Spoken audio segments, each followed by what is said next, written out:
To wrap up our overview of the history of typography, we're going to look at a movement here called Futurism. And this was an art and design movement that burst on the scene in Italy in 1909, and it stayed around until after World War II in the mid 1940s.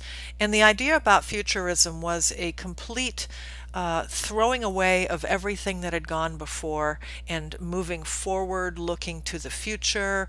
It was all about technology and speed and modern approaches, and everything else was just to be dismissed. So this type collage example is a visual depiction of the mindset of Futurism, and modern type designers have definitely looked back to this look and this mindset in modern type design, and this actually has a real way ahead of its time look. And it's not about the readability, it's not about what it is saying, but it's about how it looks. And it's a really fun, very active design style. Related to it is another style called Dada, which was popular around the same time, 1917, 1918. And Dada is similar in many ways, but Dada also relies upon the idea of randomness and chance in creating design. And you can see the kind of haphazard treatment of the word Dada in the background there, creating, again, a very visual, emotional, expressive nature of the use of type that in a lot of ways is still used today in different applications. And so this is way ahead of its time. It's about 100 years old now, and it still has some freshness and liveliness to it.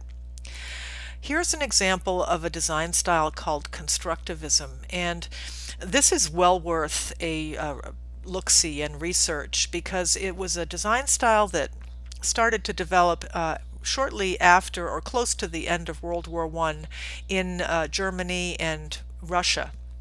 It's very bold, it's very stark. The balance of this particular piece is very nicely done. It has real discernible focal points, a lot of good balance design-wise, and a good organization of the letter forms with the image. There are a lot of wonderful examples of Russian constructivism online for you to explore. Here's an example of a beautiful piece done at the Bauhaus, which was a school founded in Germany in the early 1920s and later came on over to the United States. But the Bauhaus was not only graphic designers, but furniture designers, industrial designers. It was a real coalition of graphics and visual artist professionals who came together and formed a school where typography and design of all sorts was really beautifully developed. And this piece was created in 1923, but it has a real timeless feel to it and is a beautiful example of alignment and use of typography with abstract visuals. You are probably familiar with the style of Art Deco. This has become synonymous with the late 1920s and the 1930s between the World Wars, and it has some elements of Art Nouveau with the organic forms, but the typography was very simple, very elegant, stylized, usually either a sans serif font or a really thick and thin kind of a Broadway style font that really is a hallmark of the style. And to me, it's always exemplified an urban sophistication and a sleekness, which is really very beautiful. Here's an example of something that became popular in the late 1920s. It's called an information graphic, and we see infographics all the time now. It's a whole study of graphic design, as you may know, and it's the visual depiction of information.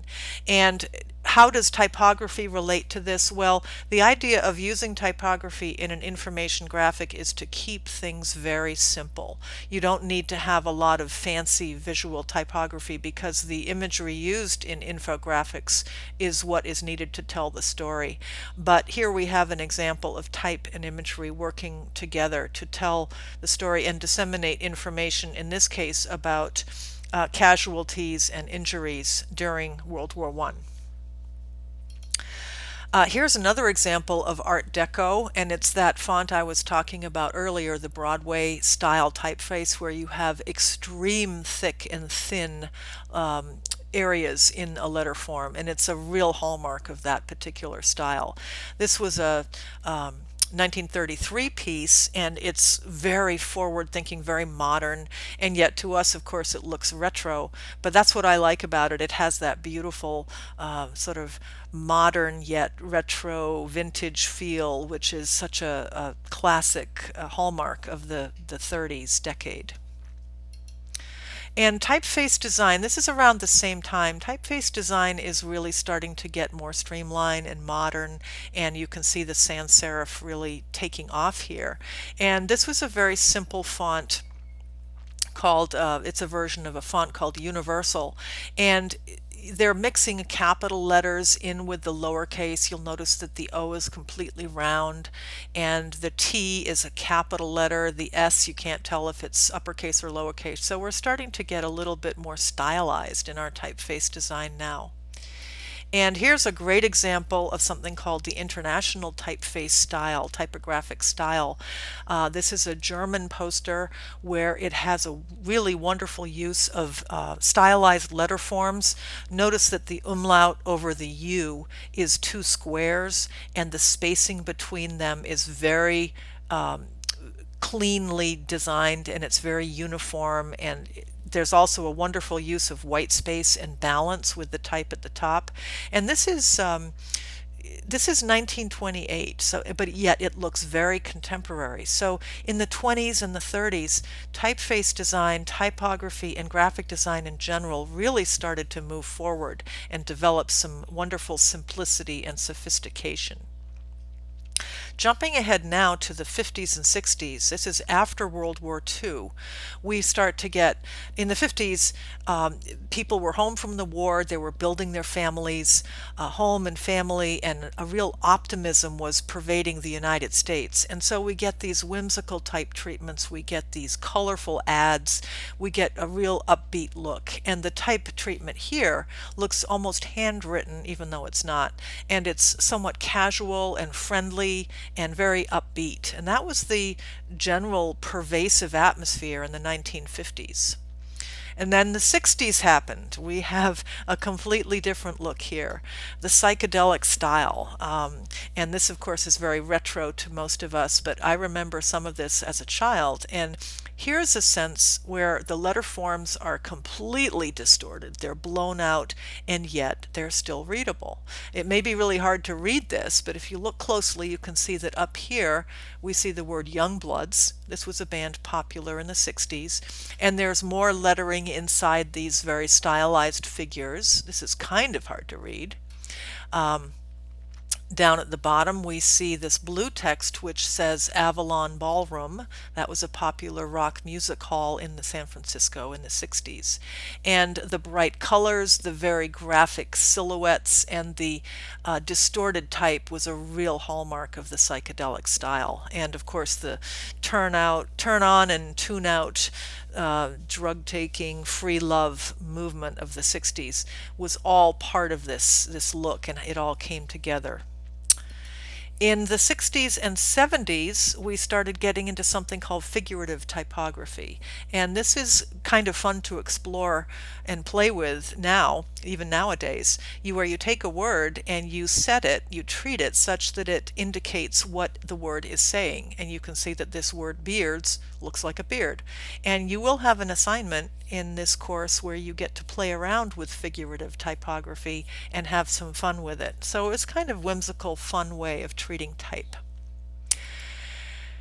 Now this is an example of dot matrix type and the way that dot matrix printers would print type. This is where we're in the 70s now, and we're talking about more digital technology. It wasn't quite out there for everyone yet, but it was starting to be developed, and fonts for the screen were starting to be designed. And these are early examples of Macintosh fonts. They're named after cities, and I remember these from when I started my computer career with the early Macintosh computers, and these very bitmapped blocky letter forms were a hallmark of that early digital type style, and they've come a long way since then. Jumping over to the punk style, this was a real nod back to the Futurism and the Dada style, and this was a case where, the punk movement was a real backlash against everything that had gone before, and a real sort of anarchistic political movement, really based in music and in attitude, and the graphic design and the type treatments really took that and pushed it. It was no rules, throw everything out the window, we don't care. That's the whole idea about punk. Now in the 80s, things settled down a little bit. I just love the jackets these guys are wearing. What happened in the 80s was that graphic design was becoming more digital, computer graphics were becoming more popular, and so special effects like this chrome and this neon became all the rage in the 80s. And we see a lot of this sort of thing in design that was produced back then. Now, of course, it's very dated and out of style, but it's a real nod back to the 80s with these special effects. In the 90s, there were some very important design and typography steps made. A style called grunge or deconstruction became very popular. These are three examples of the Ray Gun magazine cover designed by a well-known designer named David Carson.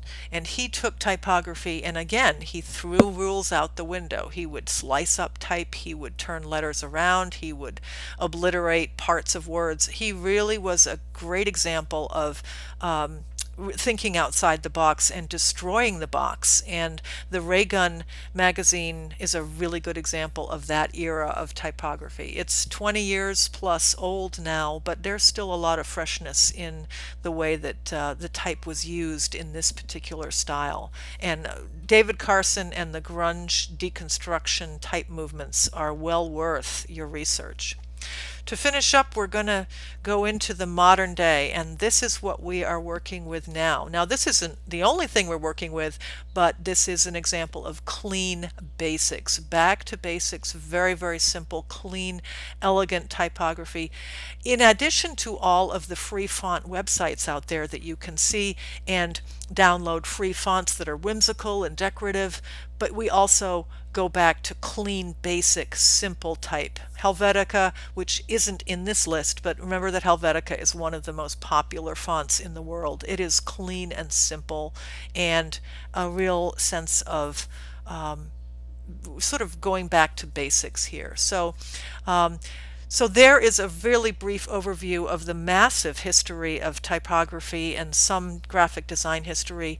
I'm hopeful that it will give you a basis to work with as you develop your own typographic and design styles. Who knows, maybe some of you will go forward and write a chapter in the continuing history of typography as we move forward.